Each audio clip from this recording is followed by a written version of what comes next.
Muy buenos días, bienvenidos. Yo soy Anderson Boscan desde el Sur Coffee de la Plaza Foch. Esto es News Coffee, el programa de entrevistas de La Posta. Miércoles 9 de mayo revisamos inmediatamente las noticias en caliente.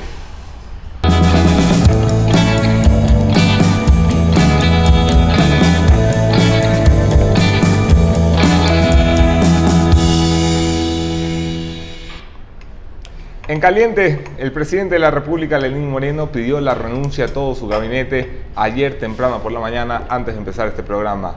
¿Quién peligra? ¿Quién cae? Madre mía, peligra todo el gabinete básicamente, que le ha pedido la renuncia a todos. ¿Quién está más o menos seguro? Esa es una lista más corta. El ministro Ledesma de Trabajo, que ha tenido una actuación más o menos destacada. La ministra de Industria ha tenido una actuación también aceptada por los gremios empresariales. El ministro de Turismo intenta lo que puede y de forma distinta. ¿Quién peligra? Los de siempre, los que están todo el tiempo en el blanco de la opinión pública. María Elsa Viteri, ministra de Finanzas, que sigue esquivando las responsabilidades de la cartera más importante para este segundo año de gobierno. La ministra de Justicia, que no se sabe si responde a las taras del correísmo o se adapta a los nuevos tiempos del morenismo, que no es lo mismo. La ministra de Exteriores, María Fernanda Espinosa, que alarga su salida de la Cancillería porque intenta renunciar con un ascenso, una cosa nunca antes vista en el mundo político. Nadie renuncia mejor que María Fernanda Espinosa en este mundo. En caliente también, Diario Expreso hace una segunda publicación esta mañana en referencia a la salida de Edison Narváez como comandante del Ejército. El señor Narváez presentó su renuncia el lunes, puso su cargo a disposición al presidente de la República. La prensa reportó enseguida, de forma sorpresiva y sin mayor detalle, que salía el señor Narváez antes de tiempo. Expreso, en una nota publicada por Rosa Torres, una periodista con nutridas fuentes en las Fuerzas Armadas, pone el ojo donde debe ponerse. ¿Por qué sale Edison Narváez? Al parecer, la inteligencia militar ha hecho un operativo desde hace 2 meses, una investigación que ha terminado con un operativo para descubrir a un grupo de personas que espiaban a la cúpula militar, incluyendo el jefe del Comando Conjunto de las Fuerzas Armadas, César Merizalde. La sorpresa es que cuando llegan al lugar desde donde se hacía el espionaje al estilo Senaín, pero con uniforme de camuflaje, encuentran militares. La operación militar era una operación de espionaje ilegal. Y los militares, la inteligencia militar investiga ahora si el propio Narváez dirigía o comandaba aquella operación, algo que ha sido negado por Narváez en declaraciones a Diario Expreso publicadas, lo repito, esta mañana. Una información que debe ser explicada al detalle. En caliente también esta semana, la Asamblea Nacional recibirá la reforma económica de carácter urgente que enviará María Elsa Viteri con las postergaciones que caracterizan a su gestión y la del presidente Lenín Moreno. Se espera que esta reforma dé luces de cómo el Estado va a hacer para que le alcance la plata por lo menos este año, algo que está muy por debajo de la vara de lo que se necesita, que el Estado le alcance la plata de ahora en adelante. ¿A dónde va este país? Se lo pregunto a mi invitado de esta mañana, es Carlos Vera, no necesita presentación, quédense en la entrevista.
Bienvenidos todos, gracias por sus preguntas y sus comentarios, las iré procesando a lo largo de la entrevista.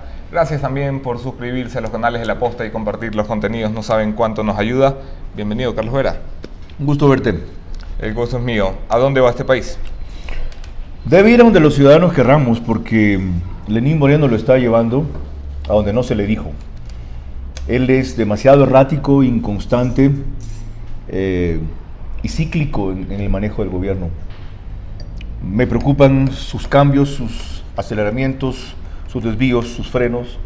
Tiene cosas espectaculares, como que en el espacio del lunes lanza ese apoyo al Consejo de Participación Ciudadana, como que en el del martes anuncia que habrá una crisis de gabinete general, que es la última oportunidad que él mismo se da para cumplir lo que él prometió, no es lo mismo que Alianza País ofreció, son dos cosas distintas. Pero si aquello no ocurre, la presión popular tiene que ser la que encauce el cauce del gobierno. Si no entienden por las buenas, entenderán por las malas. Y esto, las redes sociales, son solamente uno de los mecanismos de expresión. Ya hubo algunos del 1 de mayo, habrá otros hoy, en apoyo al Consejo de Participación Ciudadana. La Asamblea entendió el mensaje rapidito, ¿no? Primer día no apoyaron al Consejo de Participación Ciudadana, segundo día sí lo apoyaron. Ah, me alegro. A la final está la Asamblea de subirse al camión ganador. Se demostró con el juicio político a Carlos Huaca Mancheno, donde en medio de la sesión 3 veces se cayó la votación, o lo que podía ser la votación para censurarlo. Al final termina con la votación más unánime que ha tenido la Asamblea en un proceso de fiscalización, 128 votos para cortarle la cabeza a Carlos Huaca Mancheno. Sucede también con el Consejo de Participación, al que fuera de grabadora y dentro de grabadora, ayer estuvo Daniel Mendoza en este programa, muchos pretendían ponerle límites a una expresión popular, terminan ayer subiéndose a lo que dice las encuestas de popularidad, que el Consejo de Participación Ciudadana es un rockstar y que no se toca a las rockstars. Mientras el camión ganador sea el de la mayoría, el de la democracia, está bien. En algunas ocasiones el camión ganador no tendrá razón. Y sin embargo, las autoridades del Estado están obligados a ir por donde la razón mande. Por ejemplo, en el tema económico. Ese lo vienen postergando en exceso. El ajuste será más duro mientras más se demore. Ya no hay espacio para el gradualismo. La ministra pretendía no incluir el tema de la deuda y la renegociación en el proyecto que debió entregar ayer y felizmente postergó. ¿A quién carajo creen que engañan en este país? ¿Creen que los analistas internacionales no saben nuestra verdadera situación? Anoche pueden ver un reporte que hubo de una entidad especializada respecto a cómo ha subido el riesgo país del Ecuador y a cuánto no están dispuestos a comprar los bonos que van a emitir a fines de mayo. Ya, pues 3 veces, un año para un plan de recuperación económica y de reactivación económica es demasiado. Si a Mariel Saviteri le pesa hacer lo contrario de lo que antes dijo, entonces váyase. Ella ha tenido la fortuna, la bendición, y así lo debe entender, como le pasa a Lenín Moreno, de asumir una función para hacer lo contrario de lo que creyeron, pero lo necesario de lo que debían. No lo entiende. Ella es ministra de Correa, ella no es ministra de Moreno. Ella sigue defendiendo una gestión que, si bien nos ahorró de 2.400 millones, 1.600, porque solo pagamos 800, nos significó a largo plazo 9.000 millones de dólares más. Enorme. 9.000 millones de dólares más, por lo que encareció los términos de renegociación de créditos del Ecuador. Entonces, señora, con el aprecio que le tengo, no digo siempre con todo respeto, porque ni bien dices con todo respeto le cae un insulto. Con el aprecio que le tengo, ubíquese. ¿Ya? Usted es ministra del presidente Moreno, ya no del presidente Correa. Y la han puesto por su confianza y capacidad para que ejecute un plan distinto a los dogmas de lo que usted cree. Si no cree en eso, deje a otro lugar. El gobierno está por cumplir un año en menos de 12 días. En el primer año, Lenín Moreno ha avanzado hacia donde ha querido avanzar. ¿Lo ha hecho al ritmo suficientemente necesario para recuperar esta democracia? Anderson, yo decía recién en un tuit que lo hecho por el gobierno ha sido positivo, sin duda, pero poco, tarde e insuficiente, lo cual puede terminar siendo malo. El contraste con Correa le favorece, desde luego, pues de semejante bestia, tener a un caballero ya es un progreso. Poco, tarde e insuficiente te parece jubilar electoralmente a Rafael Correa, mandar a prisión a Jorge Glass, poner una guillotina que puede comerse todas las autoridades de control, poner a funcionar la Asamblea Nacional en base al diálogo y los acuerdos. ¿Te parece poco, tarde e insuficiente? Poco, tarde e insuficiente me parece haber sacado a los ineptos de defensa y del interior 2 meses después de que ocurrió el primer atentado gigantesco en San Lorenzo. No tuvieron ninguna información. El que sí sabía era Correa, y lo dijo él, y lo advirtió él, y dijo que se enteró primero. No lo llamaron de parte de la Fiscalía a declarar sobre eso, y ya ven las consecuencias que tuvimos que pagar. Si después del gigantesco atentado actuaban de inmediato en Esmeraldas como debían, quizá no perdíamos a 3 colegas, ni secuestraban a 2 ciudadanos, ni se inmolaban 4 marinos. ¿Ok? Esos cargan las muertes sobre sus espaldas, y ojalá algún rato las familias les pidan cuentas, no solo en la parte política como están haciendo ahora, sino también en la parte judicial. Porque de la negligencia y de la ineptitud hay que dar cuentas frente a la ley. No basta con decir, dimos las coordenadas, están en Colombia, vamos a ver que recuperar los cuerpos, no negociamos con delincuentes, primero sí negociaban, después pues les dijeron cómo hacer, llamando en ese rato a aprender a exministros de defensa. De defensa tenían que decir, ¿saben qué? Esto supera mis capacidades, yo lo reconozco. ¿Ok? Entonces, o necesito un consejo para actuar, o que venga uno que sepa manejar esto. Eso es lo honesto. No pasó. Tú me pones a mí a manejar esta vaina electrónica y te digo, hermano, dale solo, ¿ok? Ya, yo no puedo, ¿ok? Así, simple. El presidente anuncia un cambio, una crisis de gabinete, como la has descrito, es un cambio mayor en la mayor parte de carteras del gabinete que le hacen peso a la barca del gobierno, que sabe hacia dónde quiere ir, pero no puede porque le pesan demasiado sus ministros incompetentes o ineptos, o ambos. O correístas. O correístas. O corruptos. ¿Por dónde empiezan los cambios urgentes en materia de gabinete? Yo sé que la lista es larga, pero vamos a analizar. Anderson, antes de eso, y en función de lo que dijiste al comenzar y mencioné hace un instante, es importante recordar cuál es el mandato de Lenín Moreno. Yo dije que no es el de AP. Ese tuvo 39% de apoyo. ¿Ok? El mandato de él es el del 51%, si es que fue de eso. Y esto no es propaganda, ya van a ver la película de Propagandia que vi ayer, en donde documenta lo que muchos dijimos a tiempo que era un fraude, sin llamarlo de esa manera, para que ustedes se formen los elementos de juicio. Bueno, con esa ilegitimidad con que nació Moreno, a quien luego Lasso, que fue el perjudicado, le reconoció legitimidad cuando convocó a la consulta. Dijo, presidente Moreno, usted se ha legitimado. Ahora sí, pasemos a hablar de temas serios, ¿sí o no? Sí. Ok. Ese mandato del 51% de Moreno no es el de AP. Es ¿Por el de, porque es el de otras propuestas que acogió, entre otras la nuestra, la que era Cintia Viteri, para poder ganar. El tema de las drogas, por ejemplo.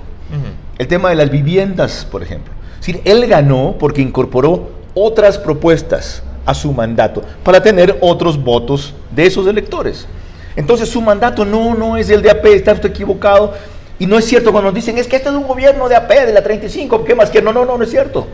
Parte de este gobierno tiene ese origen. La otra parte que lo hizo ganar tiene origen en propuestas de centro y de derecha, que no importa la ideología que tengan, sino lo pragmáticas que son. Entonces, ¿qué significa que no tengas el mandato de AP en la práctica? No ganó en primera vuelta, que hubiera sido un mandato estrictamente correísta. En la práctica, ¿qué significa? Que debe acoger... Estuvo a 2 puntos de ganarla. A menos, a 0 punto no sé cuánto. 39 sí. Es cerca de 40. Primero que no es el programa de gobierno de ellos el que debe acoger, sin tampoco descartar. Lo social debe mantenerse. Yo no estoy contra las viviendas, hay que reducir la meta. No estoy contra generar empleo, hay que reducir la meta. Hay que dejar de mentir al Ecuador.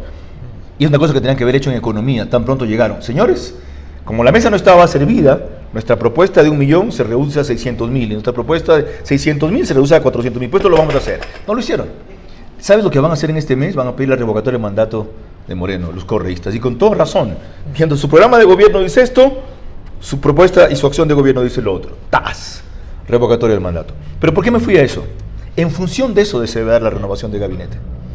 De quienes coinciden con lo que él ha dicho varias veces que quiere hacer y no le dejan hacer. Lo desdijo un rato la ministra de Justicia respecto a un tema económico. Sí. Ella fue a declarar qué es lo que debían hacer. La canciller le da yuca respecto a Venezuela. Él dice que hay presos políticos allá y que está preocupado por eso. Y la señora defiende un régimen democrático que es tiránico y sigue allí porque quiere ser becada de la ONU. No jodan. Ya basta esta vaina. ¿Hasta cuándo la Cancillería es para hacer relaciones públicas de la canciller? Nadie la ha acusado de ser bruta. Es políglota, es culta, es inteligente, es guapa. Lo que no es ministra de Relaciones Exteriores del Ecuador, sino de Venezuela. Lo que defiende es el chavismo, no la democracia ecuatoriana. Suficiente. Y porque fue un puntada en la campaña de Moreno, está becada. ¿Qué es esta cuestión? ¿O qué otras deudas hay de por medio? Se deshizo de Mangas, que era un hombre fundamental para él. El principal operador político. Y muy extrañado en esa parte. ¿Por qué le cuesta deshacerse de María Fernanda? No sé. No sé, ni quiero hacer insinuaciones de otro tipo tampoco.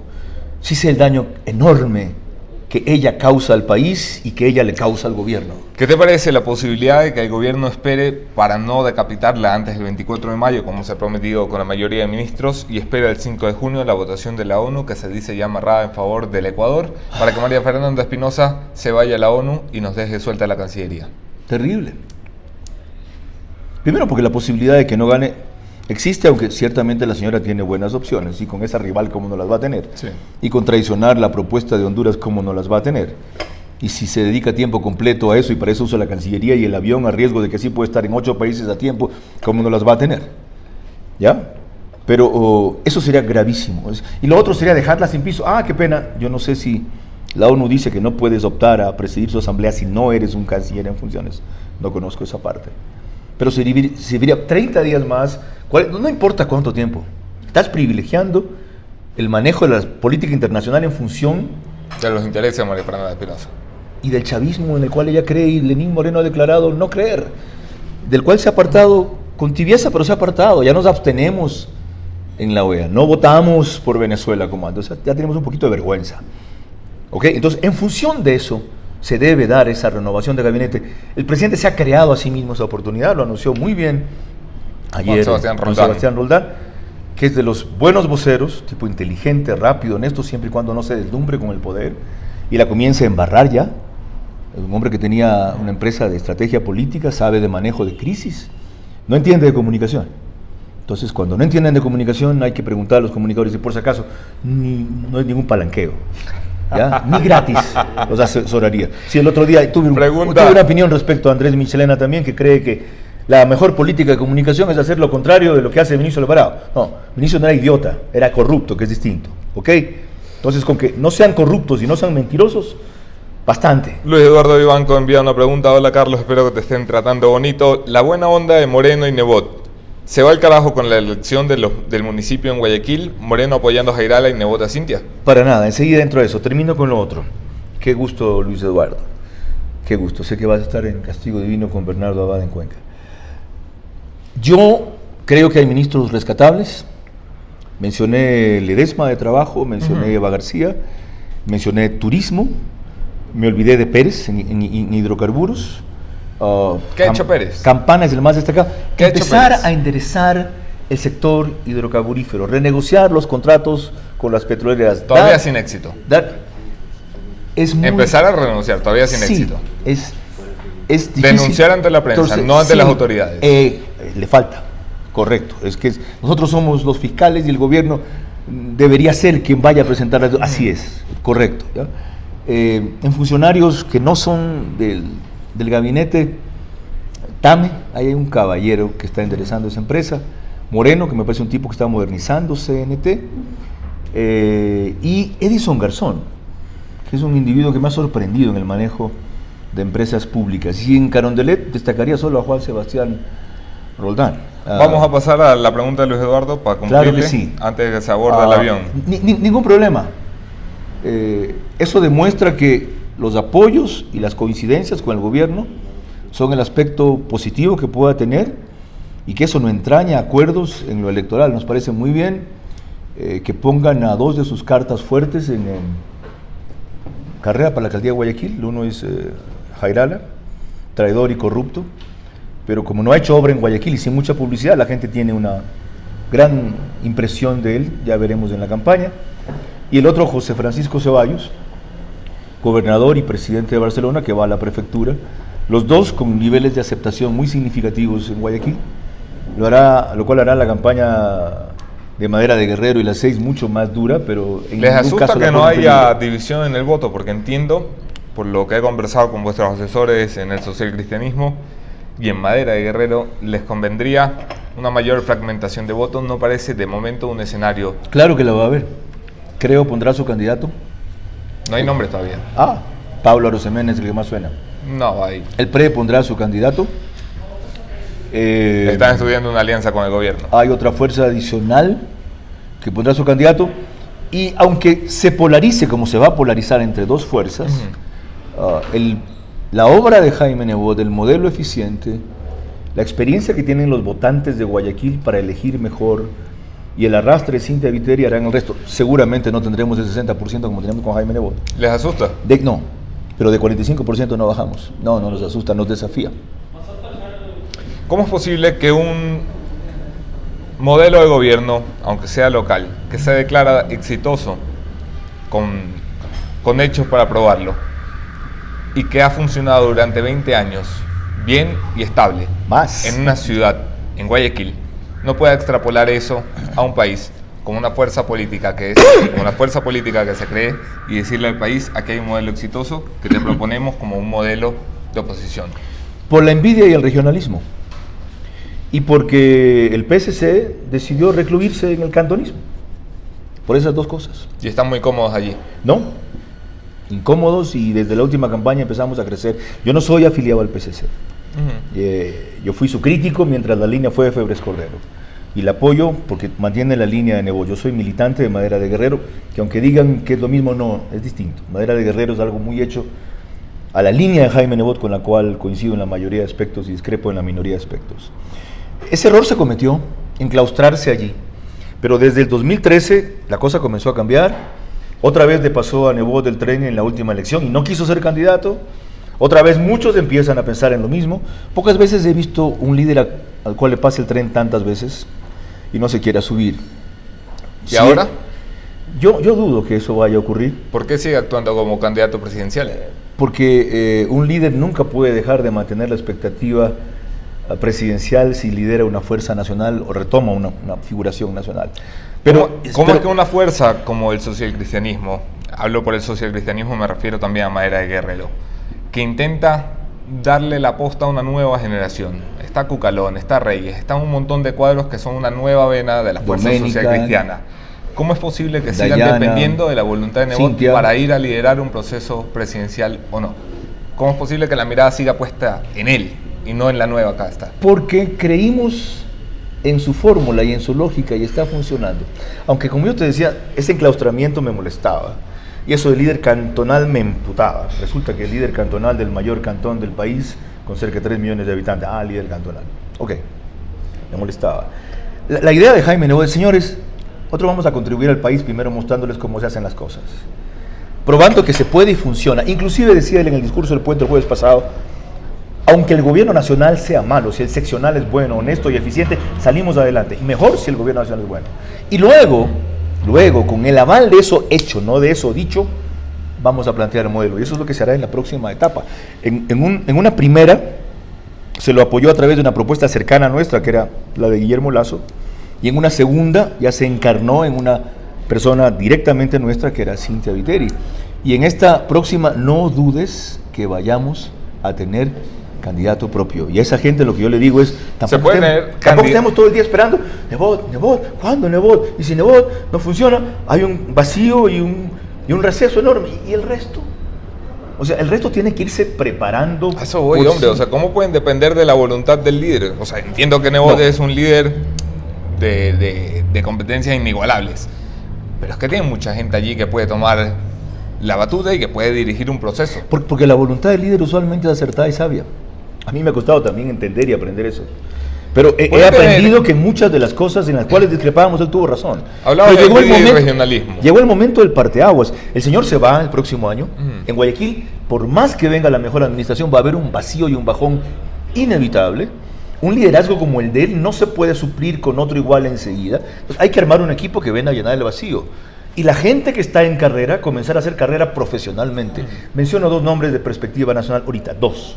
Henry Cucalón y Cristina Reyes. Totalmente.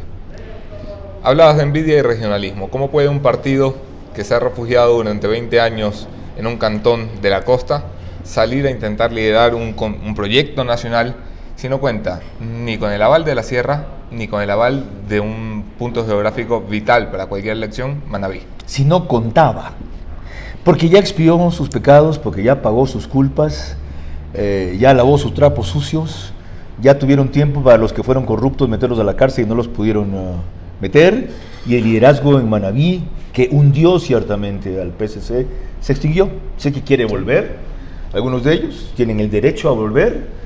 Tengo mis discrepancias con Jaime Nebot respecto a eso. Yo creo que debe haber una renovación en vez de una recuperación, y porque en Quito hubo también el prejuicio de que nos detestaban, nos rechazaban. No, Quito es muy duro con la costa, como la costa es muy dura con Quito, pero Quito es el electorado más racional y razonable que puede haber, así como es el más sensible y difícil que hay.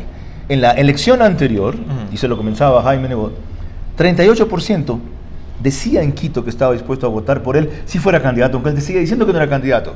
A pesar de que ese mono hijo de tal y cual es un regionalista, es un prepotente, solo piensa en Guayaquil, pero creo que puede resolver mis problemas del país. Eso significa madurez en el electorado. Y en Guayaquil, viceversa, el apoyo que tuvo Lenín Moreno allá por sobre Guillermo Lazo, que era de la plaza, es impresionante. La gente durante este proceso ha aprendido a votar mejor. ¿Lo crees? Estoy seguro, siempre y cuando lo sepamos guiar también. Última pregunta sobre seccionales que me envían por interno. Antes de eso, ayer veía propaganda. Hay una cosa que me decía... Propaganda, por cierto, va a estar aquí Carlos Andrés Vera. El viernes se estrena Propaganda en cines independientes este domingo. ¿Bien? Qué bien. Sí, 2 Carlos Vera en una semana, para que veas. Te van a cerrar el programa. Ya. Yo decía después de ver ese espacio, digo, qué hijueputa, qué extraordinario país somos.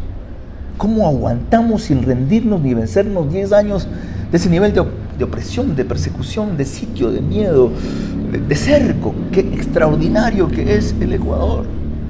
Lo que no somos extraordinarios somos sus líderes. No estamos a la altura del pueblo, créeme. Me incluyo. En el liderazgo que yo pueda tener, en opinión, me incluyo. Última pregunta sobre seccionales para volver a temas nacionales. Carlos, ¿te preocupa que Creo ponga candidato y reste votos a la tendencia, poniendo en riesgo una ganancia que se ve como clara del PSC? ¿Se repite el escenario del 2017? Para nada, que pongan los que quieran. La última vez pusieron candidatos a concejales cuando apoyamos a Guillermo Lazo y no tuvieron ni uno. Entonces ellos deberán hacerlo por tener presencia en la plaza, por promover a alguien, y tendrán un mínimo porcentaje que difícilmente será nuestro electorado. Ellos le quitarán electorado a otra gente, y el poco que nos quiten es valiosa la competencia, porque ciertamente éramos una tendencia similar, nada ni modo. Ellos son un capitalismo extremo, ¿ya? ¿Y ustedes? No. ¿Qué son? Un capitalismo con sentido social, economía social de mercado, que es muy diferente. Y si ves a los pensadores de Creo, te das cuenta. Libertad de todo, dejar hacer, dejar pasar. Ellos creen que el mercado se regula por sí mismo y nada más hay que esperar aquello. Yo no. Vamos a los temas nacionales. 3 grandes crisis enfrenta Moreno para su segundo año, que las viene arrastrando prácticamente desde el primer día, salvo la crisis de seguridad que le ha estallado en los últimos 4 meses. Crisis económica, crisis política, crisis de seguridad. Empecemos por la política, que es en la que más ha podido avanzar, aunque no al ritmo ni al alcance suficiente para un gobierno. El segundo año de Lenín Moreno, ¿por dónde empieza? Por hacer un acuerdo nacional, que es lo único que le va a permitir manejar con éxito la política económica que debe implementar para sacar adelante el país. ¿Qué es un acuerdo nacional? ¿Una repetición del fracaso de la Mesa de la Unidad que se intentó en Ecuador? Una representación en su gabinete de todos los sectores que hicieron posible su triunfo, más aquellos otros que se han unido en el ejercicio del gobierno, como sectores sociales, por ejemplo, como sectores indígenas. Y en ningún caso estoy insinuando que PSC o MDG pretenda algún tipo de puesto o representación. Nosotros daremos... ¿Cómo se hace una unidad nacional sin PSC, MDG? Impulsando las cosas positivas que acojan más las buenas que estamos sugiriendo. ¿Pero a qué le tienen miedo de participar en una mesa? No, si no es miedo. Es falta de responsabilidad suficiente de quien nos invita para delegar el poder que se requiere para ejercer. Eso no hay de parte del presidente Moreno.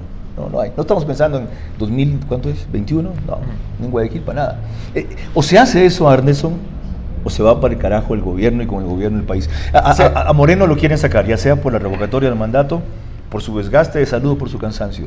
Está en la mira. Cualquier rato se lo viran por cualquier cosa. Y no es ninguna novedad. ¿Se hace eso por qué y para qué? ¿Cómo? ¿Se hace eso por qué y para qué? El acuerdo nacional, sí. Hay que precisar 4 o 5 o 6 puntos. Lo dijo Nebot en el discurso del puente también. Dijo, no busquen coincidencia nacional.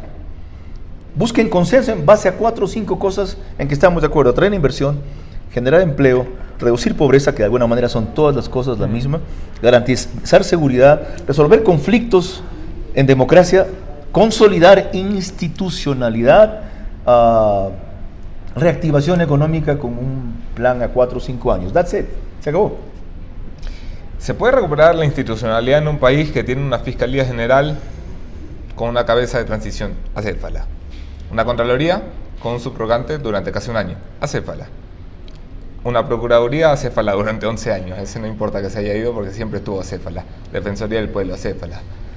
Con una cefalía en todas las instituciones, ¿cómo se recupera la institucionalidad? Más que se puede, se debe, y se está pudiendo poco a poco. Presión popular, presencia cívica, opinión pública, libertad para hablar. ¿Ya viste lo que hicimos el fin de semana anterior con los documentos que divulgamos sobre quién era el fiscal mejor calificado para ser subrogante? Pérez y no Rea. Vi que lo hicimos algunos, Fernando Villavicencio, yo, etcétera. ¡Bum! Ya no se trata tan solo de opinar, sino de fundamentar la opinión. Ahí está. Es decir, hay brechas, hay apertura al cambio, a la renovación. ¿Cuánto tiempo hemos jodido para que visite una misión humanitaria a Galo Lara? Ahí está la misión humanitaria. ¿Ya? Y el indulto es inevitable en algún momento, aun con las restricciones que le puso Rosana Alvarado, el seccionamiento que hizo de la visita, no se puede grabar, todo lo que quieran. A Luis Eduardo le van a dar una entrevista, a mí no, me alegro, ningún problema. Okay, excelente. Pero tenemos que persistir. Se puede, Anderson, porque salimos de 10 años de tiranía. El recuperar la institucionalidad será un proceso muy largo, que arrancará estos 4 años, pero que por lo mismo no se debe interrumpir ni abandonar por lo que tú mencionas. Porque no tengamos procurador, no tengamos fiscal, porque aquí la Corte... Hay un juez en la Corte, de paso, que salió tercero en el concurso. Enríquez, Óscar Enríquez, ¿ya? Sacó 97. Yalc le hizo quitar cerca de 10 puntos cuando los correístas pidieron recalificación. Se le hace así ahora a Yalc. Resulta que ese Óscar Enríquez está en la Fiscalía General renovada como director nacional de asesoría jurídica. Toma. Por si acaso a mí Yalc no me ha hecho nada, nunca me han enjuiciado, nunca me han citado. Es un canalla. ¿Ok? Es un canalla. ¿Cómo puede estar frente a la justicia alguien que Alexis Mera manda un mail ordenando a los jueces que fallen como él dice y lo ignora? Es un canalla y es un cobarde. No solo lo ignora, luego lo reconoce públicamente y dice que es normal. Que es lo más escandaloso. O sea, el que sale corriendo el 30S, ¿no? Y el que ahora está diciendo, a mí tienen que presentarme pruebas. Ajá, ahora sí pruebas. En el juicio político sobran las pruebas, pero el juicio político ya no es por irse pruebas. ¿Por juicio político en la Asamblea o por evaluación en el Consejo de Participación? Por vergüenza. Ojalá. Si tuviera un poquito de vergüenza, diría, señor presidente, no lo incomodo más. Y voy a exponerme a más desgaste de esos miserables calumniadores que lo único que quieren es un show político, etcétera. Tome su vaina. Pero tiene que terminar, dejar arreglado el circuito para blindar a Correa, pues. Y así mismo. Y él está perdido. He's fucking lost. A él lo van a seguir todos aquellos que persiguió hasta el último sitio donde se meta a reclamarle por los vejámenes y los juicios que él propició o que hizo que propiciaran en su contra. Judicializar a Correa, una necesidad, una obstinación, una urgencia. Es un tema de justicia, no de venganza. ¿Es necesario para este país? Siempre y cuando se plantea así. Mucho cuidado con que vayan a confundir nuestra indignación con pasión y nuestro derecho con persecución, a lo cual él querrá aludir. Ya hay varios casos. Planteó a tiempo uno Clever Jiménez ante la Corte Internacional de la Haya. Está elaborando la Comisión Anticorrupción otra denuncia muy seria por crímenes de lesa humanidad. Fernando Villavicencio tiene una denuncia en la Fiscalía de los temas que recuerdo con mayor claridad. Eso tiene... Hombre, y el caso Balda, que es un caso mayor, todavía no ha llegado, pero está cerquita. Cierto, lo de cerquita. Que parecía una cosita menor, un invento, una fantasía de él. Total. Qué fenomenal la lucha de este chico, yo le digo así, porque para mí es un pelado todavía. Yo le hice la primera entrevista cuando lo traicionaron en contacto directo y fue a la presidencia de la República y demostró con una grabación cómo se estaban manejando las cosas al margen de la revolución. Esa es una necesidad para que en este país no vuelva otro tiranuelo con esas ínfulas validos de la democracia a instaurar una dictadura. No es un tema de venganza. Por ejemplo, personalmente no voy a instaurar nada contra Correa. En el sentido irónico de la palabra, tengo mucho que agradecerle. En estos 10 años su persecución me hizo crecer, me hizo quedarme en este país, me hizo emprender en otras líneas, me hizo valorar más mi profesión, me incorporó nuevos amigos, me aclaró mis enemigos. tuve 2 hijas maravillosas, me di cuenta que puedo ser creativo, no solamente sentado a hacer entrevistas toda la mañana, que tengo pecados, pero no delitos, a cuestas, tratar gente como tú, como Luis Eduardo, la verdad, o sea, hay persecuciones que te fortalecen, que te engrandecen. Yo me siento fortalecido. Después de 10 años, los medios de comunicación que habían alcanzado su pico más bajo en credibilidad, según las encuestas de opinión popular, pasaron de un 25% más menos en promedio a más de un 56%. Los medios privados son la tercera institución más creíble de este país, por detrás de las Fuerzas Armadas y el Consejo de Participación Ciudadana de Transición, que está on fire. ¿Qué te dice eso de la prensa un año después de Correa? No porque yo venga de ahí. Fue el bastión principal de la resistencia democrática. Aunque disminuyera a esos niveles, aunque se restringiera como lo hizo, cosa que no comparto pero comprendo, aún así, espacios como los del Universo, como los de Expreso, como los de Radiovisión, como los de Radio Democracia, como los de Radio Tropicana, como los de Radio Centro, como Teleamazonas, como Ecoavisa, este florecimiento del periodismo digital electrónico alternativo de ustedes, de los Pelagatos, de Ecuador en Vivo, de la República, mío, al final mostró: aquí no nos van a callar, nos pueden reducir, pero no nos van a aplastar. Ojalá la sociedad entienda que sobre esas pocas palabras que la prensa alcanzó a decir, se erigió el retorno de una posibilidad de hablar. La prensa estuvo en una luna de miel con Lenín Moreno. Siempre se criticó eso, bueno, al menos siempre critiqué eso cuando entró el nuevo presidente. ¿Esa luna de miel se mantiene, se alarga, se terminó? Sigue. ¿Es bueno o es malo? Demasiada tolerancia.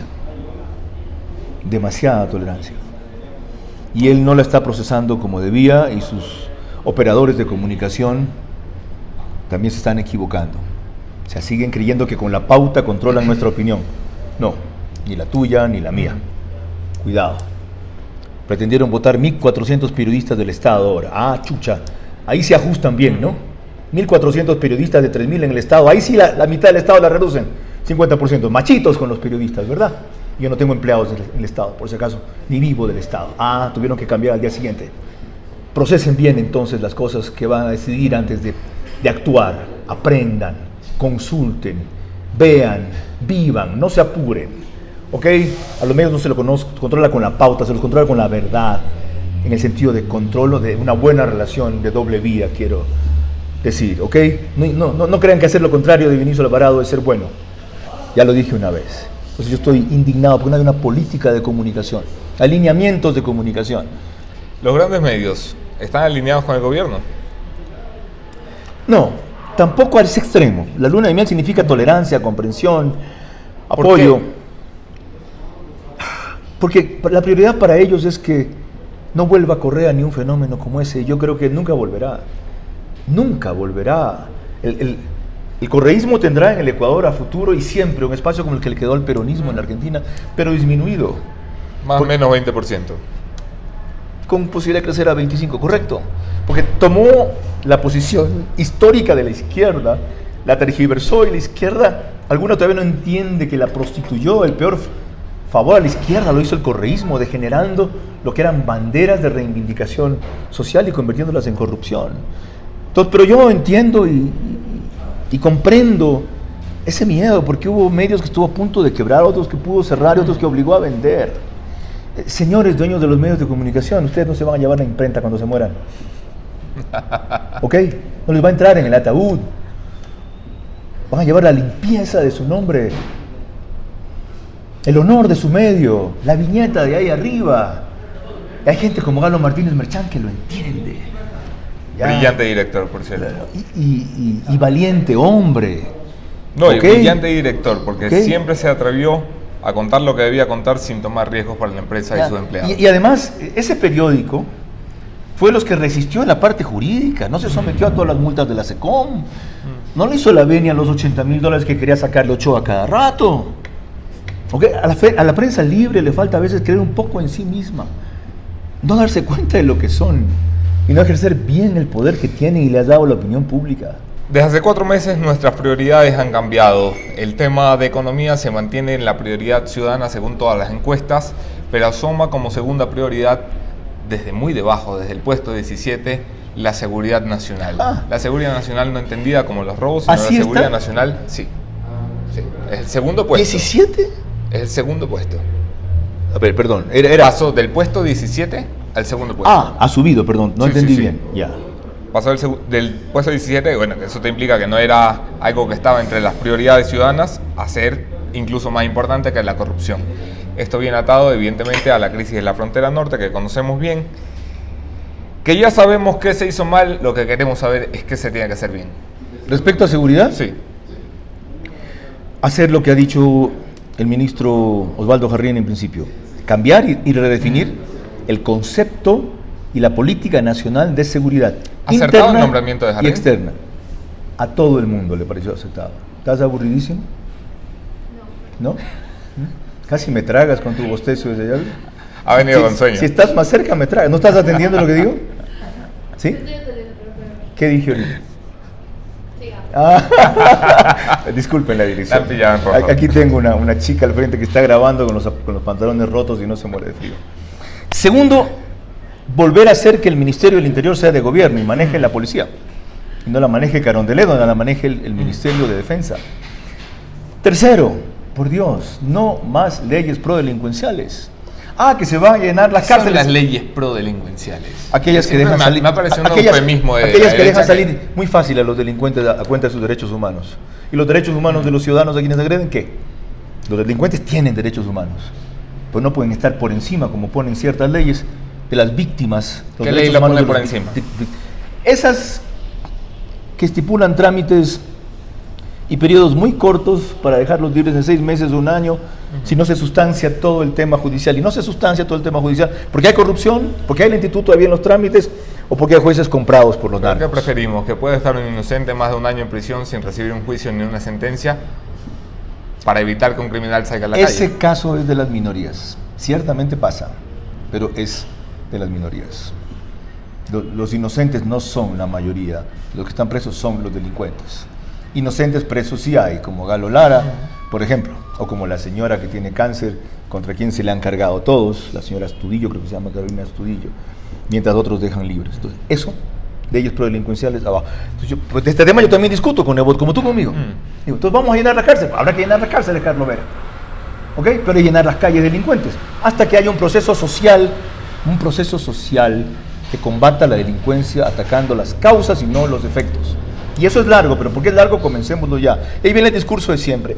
Hay que educar en valores, sí hay que educar en valores. La educación, sí. La casa, sí. Ya. Pero ya, comiencen. Generar empleo, trabajo. Ocupen a la gente en la frontera en algo que les produzca más de los $1,000 que les dan los narcos. ¿Ok? Ahí no pueden haber salarios especiales. Ahí si pagan 600, no sirve. Porque la droga paga más. Y la idea de esa gente es que el Estado los ha explotado mientras estos los ayudan. Así, Eso debe verse florecer ahora. La crisis económica es el tercer gran punto que marca ya no el primer año de gobierno de Lenín Moreno, sino todo su mandato. A la final, lo que haga en política, mal que bien, ya está hecho. ¿Puede hacer más? Sí. Pero por lo que lo va a juzgar la historia es por su capacidad de frenar la catástrofe económica que ha heredado del correísmo. ¿Por dónde se empieza nuevamente? Señor presidente, porque allí hay consenso en lo que no se debe hacer, pero no hay consenso en lo que se debe hacer. Señor presidente, por hacerse respetar. Ya usted tuvo 6 meses, 9 meses, casi 1 año, un ministro que le mintió, que lo contradijo, que se burló, que le hizo decir primero que sí, la deuda era de 58,000 millones, y después el cínico fue a decir que era de 29,000 o de 39,000. Sí. Y lo aguantó 9 meses. ¿Qué diablos le pasa a usted? Entonces el problema termina convergiendo en usted, señor presidente. ¿Por qué aguanta que se le burlen o le mientan o se demoren? No sé. ¿Sabe qué? Las consecuencias no las sufre usted, las sufrimos nosotros. Y de repente usted en su deterioro de salud, en su agotamiento que ya se evidencia, y en a veces los disparates que dijo hace un par de semanas, por los cuales felizmente como un caballero y un señor pidió disculpas a tiempo. Entonces yo ¿Qué no sé- vías quedan para un yo país que no puede seguir contratando deuda libremente porque debe pasar ahora sí por la Asamblea Nacional para reestructurar el techo de la deuda o eliminarlo, la vía que les parezca pedir mejor? un aumento legal de autorización del nuevo endeudamiento? Ponerlo como el último de ese tipo, con un programa económico que te haga ver que cada vez voy a prestar menos y a usar mejor la deuda y reactivar todos los otros resortes que ya saben y que lo han explicado aquí mejor expertos que yo respecto a cómo poner a andar la economía. Pero si eso no piensa María Elsa Viteri, hay que cambiar a María Elsa Viteri, no hay que cambiar al país. Por Dios, la lógica dice eso. Los socialistas 20 años en Chile tuvieron la política económica liberal de un dictador, de Pinochet. ¿Qué le dice eso? ¿Qué le dice eso? ¿Ok? El presidente Lagos decía que ser socialista es generar recursos para invertir en lo social. That's it. Generar recursos, pero no subiendo impuestos porque baja recaudaciones. Si Moreno fracasa en la economía, dura hasta el 2021. Él se cae este año, sea por quebrantos de salud, por revocatoria del mandato, por agotamiento o conspiración, si es que no aprovecha esta convocatoria a un gabinete renovado y del golpe de timón que se le espera. Muy a mi pesar, yo quisiera que él termine su periodo de transición como la historia le impuso que sea, no como Rafael Correa pretendió, ciertamente, y menos como él cree. Y es otra de mis discrepancias con Nebot. Él en eso coincide con Lenín Moreno. ¿Ya? Dice que él escoge su momento en la historia, que la historia no lo escoge a él. Digo, chuta, vaya soberbia la de ustedes. Ay, sí, tengo mis broncas con él. Le digo, hay momentos en que la historia te llama, ¿qué historia? Ni que nada. No. ¿Te tocó ser presidente en esta coyuntura? Ya, descifra la coyuntura, no vayas a ver los jeroglíficos de las pirámides en Egipto. A un año de gobierno de Lenín Moreno, ¿más optimista o más pesimista? Yo sigo estando optimista, porque a la vez hay otra parte de él que es rescatable, que es desconcertante en este señor. Yo nunca lo he tratado, yo nunca lo he entrevistado. Cuando era vicepresidente Correa saludamos un par de veces muy cordialmente. Yo fui muy crítico de él en la campaña, muy crítico de él en el gobierno, así como he apoyado con entusiasmo de frente, con mi cara y no con trolls, algunas cosas que ha hecho. Pero al gobierno se le exige mucho, se le exige todo, se le exige siempre. A la oposición nunca, poco y nada. No, yo sí. ¿Qué se le exige a la oposición? Y cuando no lo hizo la oposición, lo hice yo. ¿Tuviste que yo tuve que pedir permiso a Nebot para salir a las calles en el 2009-2010 cuando me fui a la televisión? No sé si ya vivías aquí. 2 concentraciones en Guayaquil, 3 concentraciones en La Carolina. Claro, no tuve 60,000 personas, 8,000, 10,000. Yo no pedí autorización a mi líder para salir a protestar a las calles o a quien creía y era mi amigo. Pero con Correa era muy fácil hacer oposición, consistía en resistir resistir y aguantar. Con Moreno consiste en proponer y lograr. No, yo no solo resistí, aguanté, yo propuse una revocatoria. ¿Y lograste? Yo hice denuncias, 1.250.000 firmas, del 1.600.000 hasta que el CNE de Simón me cambió el reglamento en pleno camino. Qué raro. Voy a tener un ejemplo cercano a ti. ¿Te casaste eclesiástico o no? No. ¿Te vas a casar eclesiástico algún rato? Estoy obligado, hombre. Ya, ¿estás obligado ya? ¿Te casaste civil? Tampoco. Bueno. ¿Hiciste algún acuerdo con... Hoy voy a tener que dormir en el sofá por tu culpa, Carlos Vera. Espérate un ratito. ¿Hiciste algún acuerdo con tu esposa de convivencia, alguna cosa así? No. Lo nuestro se fundamenta en el amor. No puedo ni aconsejarte ni opinar. Bueno, para los que sí se casan civil y en la iglesia, como yo hice la primera vez y las otras 3 después, es como que si vas camino al altar y en medio camino a jurar, te dicen jura y en vez de decir tu mujer sí juro, no creo. A ver, repíteme, ¿qué es esta vaina? O cuando estás en el matrimonio civil, me cambiaron los términos en medio camino y ya veo, ¿para qué era? Era para luego meterme preso diciendo que yo falsifiqué firmas, porque 100 gentes de ellas fueron a firmar y no le teníamos fotografía y videos de todos. Esa no es mi firma, a la cárcel.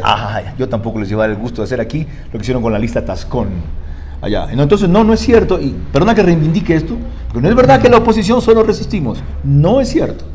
¿Ya? También actuamos, atacamos, avanzamos nosotros. Ahora cierto es que la oposición para mí tiene un gran problema. Pero durante 10 años en la Asamblea Nacional, que es donde se mide el termómetro democrático de un país, la oposición se excusó, y ya te lo he dicho alguna vez, en la fofa excusa de tenemos la razón pero no tenemos los votos. Hoy tienen los votos, pueden tener la razón ¿Por qué no vemos más proactividad y más resultados en una oposición que se limita con contentarse con un par de cabezas? Una que ya estaba caída y otra que estaba huérfana. Porque esa oposición por sí sola todavía no es mayoría.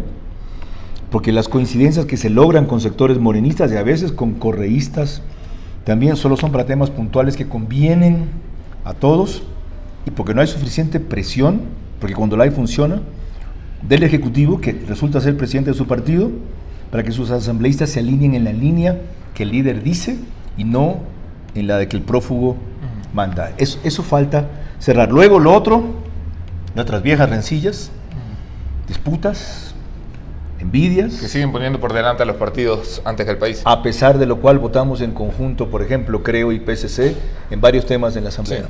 A pesar de lo cual. Hemos apoyado nuestro bloque, tesis de ellos, el de ellos, tesis nuestras. Pero yo creo que es insuficiente como tú, que estamos en deuda, que hay causas superiores en este momento que exigen ir por esa vía de acuerdo. Llegamos al final de la entrevista con Carlos Vera. Siempre termino la entrevista con Carlos Vera haciendo la misma pregunta porque la veo 100 veces durante el programa cuando vuelves a la TV. Híjole.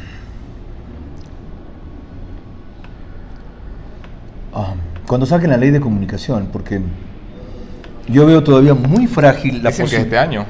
¿Qué? Dicen que es este año. Cuando veo todavía muy cierta la posibilidad de que entre un canal, y hay un par de opciones interesantes, pero enseguida comiencen las presiones y me diga el dueño: mira, Carlos, entiende, el gobierno sin decirnos nada ha hecho esto, el gobierno sin decirnos nada ha quitado lo otro, Lenín ya no me coge la llamada, fulano me llamó a reclamar y lo único que ha cambiado aquí eres tú, así que hay que moderar la línea. Yo no voy a moderarme. Okay, si me quieren castrado no me van a ver en televisión, con huevos voy a estar hasta el final. ¿Ok? Nos vemos aquí en unos segundos. Mi conclusión de esta mañana, el punto final.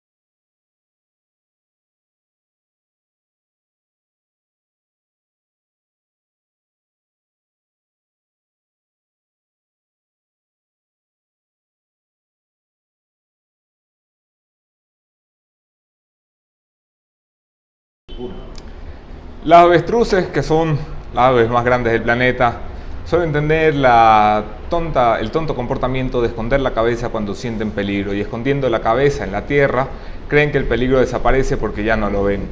La ministra de Finanzas, María Elsa Viteri, debe dejar de comportarse como un avestruz. No puede seguir escondiendo la cabeza ante los problemas de la grave crisis económica que se ve en el panorama ecuatoriano. No puede seguir escondiendo la cabeza después de que Contraloría ha determinado que se ha sobrepasado el techo constitucional y legal de la deuda.